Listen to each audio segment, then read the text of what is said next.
आनंद कदम. 2 दिवसापूर्वी मी माझ्या चॅनलवर लडाखमधील परिस्थितीच्या संदर्भात एक विश्लेषणात्मक व्हिडिओ केलेला होता आणि तो व्हिडिओ केल्याच्या नंतर एक नवीन अपडेट आहे. या लडाखमधील आंदोलनाचे प्रमुख किंवा ज्यांनी नेतृत्व केलं त्या सोनम वांगचुकना सरकारने अटक केलेली आहे आणि त्यांना जोधपूर येथील जेलमध्ये हलवण्यात आलेले आहे. अटक करताना त्यांच्यावर कोणकोणते चार्जेस लावले आहेत किंवा कोणते गुन्हे नमूद केले याची जरी माहिती नसली तरी माध्यमांमध्ये त्यांना राष्ट्रीय सुरक्षा कायदा म्हणजे रासुका लावण्यात आलेला आहे आणि त्या कायद्याअंतर्गत त्यांची ही अटक झालेली आहे. रासुका हा शब्द समोर येताना सरळ राष्ट्रीय सुरक्षा हा आविर्भाव येतो आणि त्या कायद्याअंतर्गत एखाद्याला अटक केली म्हणजे ती व्यक्ती किंवा ज्याने गुन्हा केलाय तो राष्ट्रीय सुरक्षिततेला धोक्यात आणणारी ती व्यक्ती आहे असा एक अर्थ त्याच्यामध्ये जातो. आता एखादी नागरिक आपल्या हक्कांसाठी भांडत असेल किंवा न्याय्य पद्धतीने आंदोलनाच्या माध्यमातून आपली मतं जर मांडत असतील त्याच्यामध्ये कुठे राष्ट्रीय सुरक्षिततेला धोका पोचतो हा न कळण्यासारखा प्रश्न आहे. पण हा निर्णय सरकारचा आहे त्यामुळे सरकारने विचार करूनच ही कलम किंवा हा कायदा लावलेला असेल. हे बघा, राष्ट्रीय सुरक्षिततेच्या पेक्षा कोणीही मोठं नाही.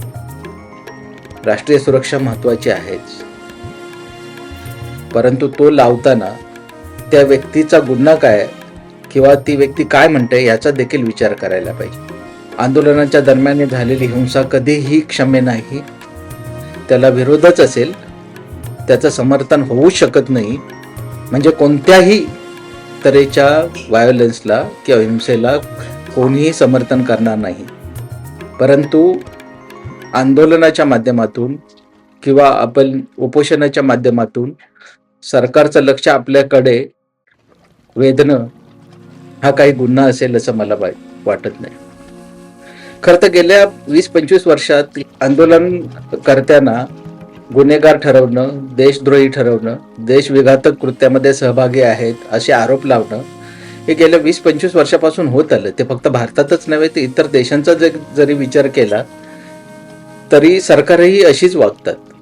मग सरकार कोणाचंही असो, सरकारी व्यवस्थाच ही अशी वागते. आंदोलन करणं म्हणजे तुमच्या विरोधात काही करतोय असं नाही. आंदोलन करणं हा आपल्या लोकशाहीने दिलेला अधिकार आहे आणि तो अधिकार आपण ज्यावेळी बजावतो त्याला राष्ट्रविरोधी असं ठरवणं हे कितपत योग्य आहे हे सरकारांनीच विचार करायला पाहिजे. म्हणजे खरं तर 2001 म्हणजे 1999 नंतर ज्यावेळी जागतिकीकरण, उदारीकरण पुढे आणलं गेलं आणि त्यावेळी काही सामाजिक संस्था असतील, काही सामाजिक चळवळी असतील, यांनी बऱ्याच वेळा काही धोरणांना विरोध केला आणि त्यापासून विरोधक नकोच ही सरकारची भूमिका सातत्याने समोर आली आहे. अर्थात त्यावेळी काँग्रेसचं सरकार होतं आणि सरकार कोणाचंही असो, आजचं सरकार असो किंवा त्यावेळेचं काँग्रेसचं सरकार असो, ही चूक ही आहेच. आंदोलनाला बदनाम करणं, आंदोलनातील कार्यकर्त्यांना देशद्रोही ठरवणं ही जवळजवळ एक प्रकारची पद्धतच मला वाटतं पुढे आली. सरकार अशी का वागतात तेच कळत नाही. उलट अशा आंदोलनाने सरकारला एक मार्ग मिळतो की लोकांचे प्रश्न आहेत त्याच्याकडे लक्ष द्यायला पाहिजे. तुम्हाला एक संधी मिळते की आपल्याकडून जर काही चुका झाल्या असतील किंवा आपल्याकडून काही राहून गेलं असेल तर ते सुधारण्याची किंवा त्यासोबत कसं करता येईल त्याच्यावर मार्ग शोधण्याची ही संधी म्हणून बघायला पाहिजे. तिथं तुम्ही आंदोलकांना देशद्रोही ठरवता, कळत नाही. म्हणजे फक्त भारतातच नव्हे तर बाकीच्या ठिकाणी, बाकीच्या आजूबाजूच्या देशांमध्ये देखील हीच जवळजवळ परिस्थिती दिसते आणि ह्या परिस्थितीतला पर्याय काय हा प्रश्न बऱ्याचदा लोकांना किंवा सामाजिक कार्यकर्त्यांना पडत असतो. बरं, समोरची व्यक्ती कोण आहे, त्याचं भारतीय समाज विकासामध्ये, भारतीय पर्यावरण संरक्षणामध्ये किंवा एकंदरीत विकासाच्या प्रक्रियेत काय योगदान आहे याचा विचार न करता डायरेक्ट तुम्ही एखाद्याला देशद्रोही ठरवता. म्हणजे खऱ्या अर्थाने सोनम वांगचुक हे खऱ्या अर्थाने शांततावादी विचाराचे आहेत, गांधीयन आयडिओलॉजी मानणारे आहेत. म्हणजे आंदोलनामध्ये हिंसा झाली हे कळताच त्यांनी आंदोलन स्थगित करते असा माणूस देशविरोधी होऊ शकतो. ज्या व्यक्तीने चायनाचं आक्रमण ज्यावेळी झालं त्यावेळी भारताच्या बाजूने उभं राहून चायना आक्रमण करतंय, आपल्या देशामध्ये घुसतंय, या पद्धतीने अवेअरनेस करून आम्हाला तिथपर्यंत आमच्या बॉर्डरपर्यंत जाऊ दे अशी म्हणणारी व्यक्ती, राष्ट्राभिमान घेऊन जगणारी व्यक्ती, आंदोलनात ज्या कोणी हिंसा केली असेल त्या कारणावर त्यांना तुम्ही देशद्रोही ठरवता. मला वाटतं सरकारने आपले चरित्र बदलायला पाहिजे. ही जी व्यक्ती आहे सोनम वांगचुक, या व्यक्तीने लडाखमधील सैनिकांच्या थंडीपासून सुरक्षा होण्यासाठी टेंट्स उभारलेत. पर्यावरणाचे कन्सर्न्स घेऊन ते बोलत आहेत. ते फक्त बोलतात नाही तर त्याचे काही प्रयोग देखील करतात. अशी व्यक्ती देशद्रोही होऊ शकते. बरं, जर तसे काही आधार असतील तर मला वाटतं व्यक्ती देशापेक्षा कोणताही मोठा नाही, मी अगोदर म्हटलेलं होतं. जर आधार असतील तर तुमच्या आजपर्यंत लक्षात नाही आलं. गेली 3-4 वर्ष ते वेगवेगळ्या मागण्यांसाठी आंदोलन करतात. आता त्या आंदोलनांकडे, त्यांच्या मुद्द्यांकडे सरकारने किती लक्ष दिलं हा प्रश्न वेगळाच आहे. परंतु 4-5 वर्ष तो माणूस आंदोलन करून सरकारचं लक्ष वेधण्याचा प्रयत्न करतो, त्यावेळी तुम्हाला 5 वर्षात त्याचे लागेबांधे समजले नाहीत. बरं, आता त्यांनी त्यांचं FCRA रद्द केलं असं ऐकतो. FCRA ज्यावेळी एखादी संस्था घेते त्याचं एक मॉनिटरिंग होत असतं. म्हणजे 2001 नंतर खऱ्या अर्थाने त्यावेळेच्या सरकारने या ज्या NGOजना फॉरेन फंडिंग होतं त्याच्यावर एक अंकुश लावण्याचा प्रयत्न केला होता. IB रिपोर्टिंग मॅन्डेटरी केलं होतं. दर 3 महिन्यांनी IBचे अधिकारी येऊन तुमचं फायनान्शियल गोष्टी तपासतात. त्यामध्ये तुम्हाला काहीच आढळलं नाही. आणि आता हिंसाचार झाल्यानंतर तुम्हाला त्यांच्या नियमितता दिसतात. हे अधिकारी काय करत होते त्यावेळी? दर 3 महिन्यांनी ज्यावेळी हे अधिकारी त्यांचे फायनान्शियल स्टेटमेंट बघतात त्यावेळी त्यांच्या लक्षात आलं नाही की हे उपक्रम वेगवेगळ्या देशविरोधी कामासाठी वापरत आहेत. खऱ्या अर्थाने अशा पद्धतीचे आरोप करणं हे स्वतःच्या चुका लपवण्याचं काम आहे. आणि स्वतःच्या चुका समोर येऊ नयेत म्हणून एखाद्याला बदनाम करणं खरं तर हे सरकारचं चरित्र नाही. याच लोकांनी तुम्हाला निवडून दिले, ज्या लोकांनी तुम्हाला चांगले म्हणून निवडून दिले ते देशविरोधी. खरंच लोक देशविरोधीच आहेत, कारण ते तुम्हाला निवडून देतात. लोक ज्यावेळी तुम्हाला निवडून देतात त्यावेळी तुमच्याकडून काही अपेक्षा असतात, तुमच्याविषयी काही भावना असतात, तुमच्यावर एक विश्वास असतो म्हणून तुम्हाला सत्तेत आणतात. आणि सत्तेत आल्यानंतर हा उद्धटपणा वाढत जातो, जो काँग्रेसच्या राजवटीमध्येही असा दिसला आणि त्या उद्धटपणामुळेच काँग्रेसची सत्ता गेली. हे या राजकारण्यांनी लक्षात घ्यायला पाहिजे. दुसरी बाब अशी की त्यावेळी काँग्रेसचा उद्धटपणा वाढला होता, त्यावेळी BJP एक पर्याय दिसत होता लोकांना. आज लोकांकडे पर्याय देखील नाहीत.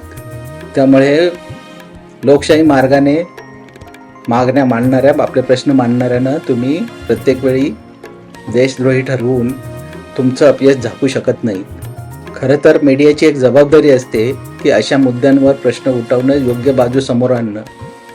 आपल्याकडचा मीडिया देखील बटीक असल्यासारखा वागतोय आणि त्याचा परिणाम एकंदरीत भारतीय सुरक्षिततेवर होत आहे. त्याची काळजी कोणालाच नाही. अशा पद्धतीच्या मुद्द्यांवर ज्यावेळी अननेसेसरी खोटी माहिती प्रसारित केली जाते त्यावेळी राष्ट्रीय सुरक्षिततेला धोका नसतो. परंतु एखाद्या व्यक्तीने आपल्या न्याय हक्कासाठी जर आंदोलनाचा मार्ग निवडला असेल तर तो देशद्रोही. आणि मग परदेशी संबंध जोडायचे. भारतामध्ये परदेशी पैसा येतो, किती येतो? म्हणजे 2013-14 जो रेशो होता परदेशी ग्रँटचा तो 1,500 ते 2,000 कोटीच्या दरम्याने होता आणि त्याच्यातला अर्धा पैसा हा सरकारी यंत्रणेकडे येत होता.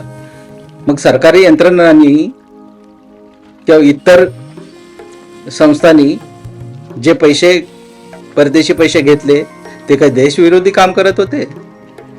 आणि मग आपलं MEA काय करत होतं? जर सोनम वांगचुक यांची संस्था जर अशा पद्धतीने काम करत होती तर एवढे दिवस काही तुम्ही झोपला होता? अधिकारी काय करत होते? मुद्दे खूपच किचकट होत चालले. म्हणजे देशामध्ये लोकशाही आहे की नाही हा प्रश्न तयार होतो कधी कधी. जर बोलता येत नसेल, एखाद्याला आपले प्रश्न संविधानिक पद्धतीने मांडता येत नसेल, तर मग कसला तो हक्क, जो हक्क बजावताच येत नाही आणि हक्क बजावायला गेलं की नंतर मग राष्ट्रीय सुरक्षेला धोका होतो. मतांच्या राजकारणासाठी किंवा आपल्या चुका लपवण्यासाठी असं काही करत जाऊ नका, माझी विनंती आहे. हा देश लोकांचा आहे. लोकांनी तुम्हाला लोकांचं भलं करण्यासाठी किंवा लोकांना सोयीसुविधा मिळवण्यासाठी निवडून दिलेलं असतं. त्याच लोकांना तुम्ही अशा पद्धतीने त्यांच्या अधिकारांचं हनन करणार नाही. चालेल जास्त दिवस अशा नाही झालं, चुका झाल्या मान्य करून पुढे जायचं असतं. सरकारने जर व्यवस्थित हे प्रकरण हँडल केलं गेलं असतं तर ही परिस्थितीच मुळात झाली नसती. आणि आता मीडियावर ज्या पद्धतीने झेनजी आणि मिलेनियम वगैरे असं काही जे चालतं, झेनजी वगैरे असं काही नसतं. 18 वर्षाच्या वरचा माणूस हा खऱ्या अर्थाने मतदार असतो. जन्मल्यानंतर प्रत्येक व्यक्तीला, मग ते लहान मुलं देखील असू दे, त्यांना राष्ट्रीय अधिकार असतात. त्यामुळे वेगवेगळी नावं देण्यात काहीच अर्थ नाही. सगळं बघा, म्हणजे 2002च्या नंतर जी आंदोलनं झाली, अर्थात सगळ्याच आंदोलनं काही योग्य पद्धतीने होती असा दावा नाही आहे. पण ज्या आंदोलनांना देशद्रोही ठरवलं गेलं, देशद्रोही मानलं गेलं, त्याची पुढे चौकशी होऊन त्याचं काय झालं पुढे, की त्यावेळी तो प्रश्न संपवण्यासाठी एक दमनकारी प्रक्रिया तुम्ही राबवताय. काँग्रेसच्या राजवटीमध्ये भ्रष्टाचारावर मोठी चर्चा झाली. कल्मिनेशन काय? त्या आरोपांमधले तथ्य काय? किती लोकांना शिक्षा झाली? किती केसेस कल्मिनेशन पर्यंत गेल्या? याचं कोण कधी बोलणार आहे का? आणि जे बोलतील ते देशद्रोही. देशद्रोह खऱ्या अर्थाने वचनं देऊन न पाळणं हा खऱ्या अर्थाने देशद्रोह आहे. देशाची फसवणूक करणं हा खऱ्या अर्थाने देशद्रोह आहे. आणि त्याच्यावर कोण बोलतच नाही. सोनम वांगचुक यांचा काही मी पाठिंबेदार किंवा त्यांचा भक्त किंवा त्यांचा सहकारी किंवा त्यांना मानणारा भक्त नाहीये, पण त्या माणसाने काही चांगली जी कामं केली त्याचा डेफिनेटली ॲडमायर आहे. कुठे शब्द देऊन नंतर बोलवण्यापेक्षा तीच शक्ती जर तुम्ही योग्य पद्धतीने वापरली तर लोकांच्या समोर मतं मागायला जायची गरज देखील नाही. तुमचं काम चांगलं असेल तर लोक आपसूक मतं देतील. तुम्हाला जाहिरात करण्याची गरज नाही. पण आपल्या चुका काढायच्याच नाहीत. आणि आपल्या चुका कोणी काढल्या की तो देशद्रोही. हे मी फक्त BJP सरकारलाच म्हणत नाही, परंतु 2002 नंतरची जी प्रक्रिया आहे त्याच्यामध्ये काँग्रेस देखील सहभागी आहे. आणि हे फक्त केंद्र सरकारसाठी नाही, राज्य सरकारही अशीच वागतात. त्यामुळे हे चरित्र जे आहे ते सरकारी चरित्र जरा काळजीनं वापरा. लोक सहन करतायत, हे लोकांचं चांगुलपण आहे, पण सहनशीलतेची एक मर्यादा असते. रस्त्यावर जाताना रस्त्याचा टॅक्स भरून देखील रस्त्यावरच्या खड्ड्यांनी कंबर मोडते लोकांची. लोक बोलत नाहीयेत. पेट्रोलमध्ये इथेनॉल मिक्स करता गाड्या खराब होत चालली, लोक बोलत नाहीये. लोकांचं नुकसान होतं. लोक ज्या पद्धतीने कॉन्ट्रीब्यूट करत आहेत त्या पद्धतीने त्यांना रिटर्न्स नाही मिळतंय. हे वास्तव स्वीकारा. आणि हे वास्तव ज्यावेळी स्वीकाराल त्यावेळी तुम्हाला कोणाला देशद्रोही ठरवण्याची गरजच भागणार. कारण लोक आंदोलनच करणार नाहीत. आंदोलनाची परिस्थितीच येणार नाहीये. हे जे मीडियावाले वगैरे तुमची बाजू घेऊन बोलतायत ना, हे सगळ्या तकलादू आहेत. उद्या सत्ता गेली की हे तुमच्या विरोधात बोलतील. यांना फक्त बिझनेस कळतो.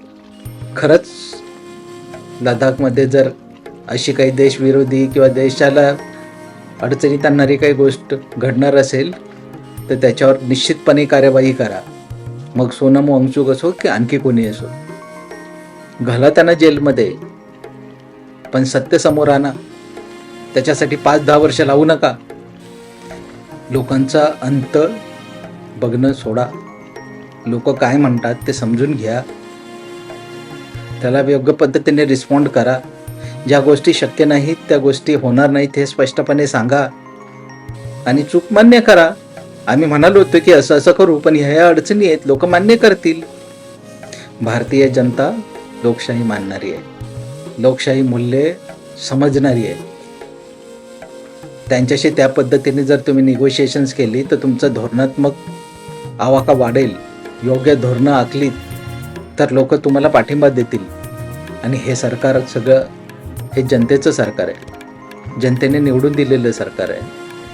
आणि जनतेने निवडून दिलेलं सरकार जर जनतेला देशद्रोही ठरवणार असेल, जनतेच्या मागण्या ह्या देशद्रोहीत आहेत असं म्हणणं हे मला वाटतं खूप लोकशाहीसाठी चांगलं नाही आहे.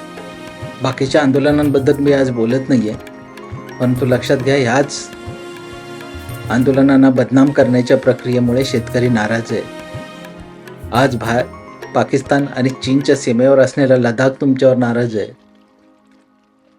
तुमच्या फॉरेन पॉलिसीज अपयशी होत आहेत. तुमचा आंतरराष्ट्रीय दबाव नष्ट होतोय. तुमच्या पॉलिसीज योग्य पद्धतीने इम्प्लिमेंट होत नाहीयेत. आंतरराष्ट्रीय सहसंबंध बिघडत आहेत. या आंतरराष्ट्रीय सहसंबंध बिघडत असताना जर देशांतर्गत बाबींवर तुमचं जर लक्ष नसेल तर तीच परिस्थिती देशात उभी राहील आणि कोणताही भारतीय नागरिक आपल्या देशाला अशा पद्धतीने समोर जाऊ लागू नये याचीच अपेक्षा करतोय. सिस्टीम्स फक्त दबावासाठी वापरायच्या नसतात. सिस्टीमला योग्य पद्धतीने हाताळलं असतं तर ही परिस्थिती आलीच नसती. लडाखमधील लोकांचा जनक्षोभ उसळलाच नसता. हे अपयश मान्य करून तशा प्रक्रिया करा. आपल्या चुका झाल्या असतील आणि त्या चुका मान्य केलं तर कोण आपल्याला शिक्षा देत नसतं. कधीतरी मान्य करा की ठीक आहे झालं असं, पण आज नाही शक्य आहे. लोक मान्य करतील ना. खरं तर सोनम वांगचुक हे आताचं जे रिजिम आहे, सरकार आहे, त्यांच्या फेवरमधली व्यक्ती आहे. त्यांनी या सरकारच्या सपोर्टमध्ये वक्तव्य केलेली आहे. लक्षात घ्या, एक माणूस तुमच्यापासून दूर चालला तर एक काळ असा येईल की तुमच्या मागेच कोण नसेल आणि नंतर परत उभं राहणं खूप कठीण होईल. म्हणून लोकांवर दोषारोप न करता आपलं काय चुकलं, आपण कुठे हे हाताळायला कमी पडलो, याचा विचार करून चिंतन करून मग आता हे सुधारणार कसं ह्याच्याकडे लक्ष द्यायला पाहिजे. अशा पद्धतीने दमन करून परत प्रश्न चिघळवू नका. कारण देश आज मोठ्या ट्रान्झिशनमधून जातोय. एक आंतरराष्ट्रीय पातळीवरचा दबाव, आंतरराष्ट्रीय पातळीवरची परिस्थिती, त्याच्याशी असणारे आपले सहसंबंध, आपला व्यापार, आपले रोजगार विषयक प्रश्न, आपलं स्थलांतरण रोजगारांसाठी, अशा छोट्या मोठ्या गोष्टींमध्ये लक्ष घालण्यापेक्षा रिसर्च आणि डेव्हलपमेंटकडे एक वेगळी विंग असेल तर तिला ॲक्टिवेट करा. नवीन शोध, नवीन उत्पादन प्रक्रिया, नवीन उत्पादन पद्धती कशा आपल्याला अडॉप्ट करता येतील ह्याच्यावर जास्त लक्ष केंद्रित करा असं मला वाटतं. माझा सरकारवर आरोप नाही किंवा मी सरकारला आरोपीच्या पिंजऱ्यात देखील उभं करत नाही, परंतु समोर दिसतं हे योग्य वाटत नाही, त्यामुळेच आपलं मत मांडण्याचा हा प्रयत्न आहे. हे जे लोक कदाचित तुमच्या विरोधातील लोक जरी बोलत असतील तरी ते तुम्हाला एका पद्धतीने मदत करतात हे समजावून त्यांना परत देशद्रोही ठरवत जाऊ नका. नाहीतर तुमच्या विरोधात बोललो म्हणून परत तुम्ही त्याचा डूब ठेवून कोणाला तरी तुम्ही अडचणीत आणणार किंवा त्याला वेगवेगळ्या केसेसमध्ये गुंतवणार. ही पद्धत भारतीय कल्चरला किंवा भारतीय संस्कृतीला धरून नाही आहे. मला वाटतं ही आता वेळ आहे की आपण जेवढ्या पद्धतीने चुका कमी करू आणि लोकांचा सहभाग घेऊन वेगळ्या पद्धतीची एक विकास प्रक्रिया, वेगळ्या पद्धतीने एक डेव्हलपमेंट वे ज्याला म्हणतात तो आखूया. नाहीतर स्वतःची फुशारकीत देश वेगवेगळ्या समस्यांना पुढे जाईल. शांतपणे लो प्रोफाईलवर राहून जर आपण काही प्रक्रिया आणि पॉलिसीज जर अडॉप्ट केला तर भारत परत एक जगात एक भारताचा दबदबा निर्माण होऊ शकतो, याविषयी कोणाच्या मनात शंका नाही. ही येथील राजवटीत असणारे लोक त्या पद्धतीचे त्यांचे क्षमतेचे लोक आहेत याच्यावर आमचा विश्वास आहे. त्यामुळे लोकांकडे लक्ष द्या, एवढंच आवाहन करून मी इथं थांबतो. तुम्हाला माझं विश्लेषण कसं वाटतं किंवा त्या संदर्भात वेगळे विचार असतील तर कमेंटमध्ये लिहा. काही चुका झाली असतील तर इथंच क्षमस्व मागतो. कोणाच्या भावना दुखवल्या तर क्षमा करा, कारण घटनेने मला माझे मत मांडण्याचा अधिकार दिलाय, त्याचाच मी लाभ घेतोय. तरी कोणाच्या भावना दुखवल्या तर इथंच क्षमस्व करतो, कारण परत मुद्दे वाढवण्याची माझी इच्छा नाही आहे. या व्हिडिओ तिथंच थांबू, परत भेटू नव्या व्हिडिओमध्ये. धन्यवाद. आणि हो, कृपया कृपया कृपया चॅनलला सबस्क्राईब करा. धन्यवाद.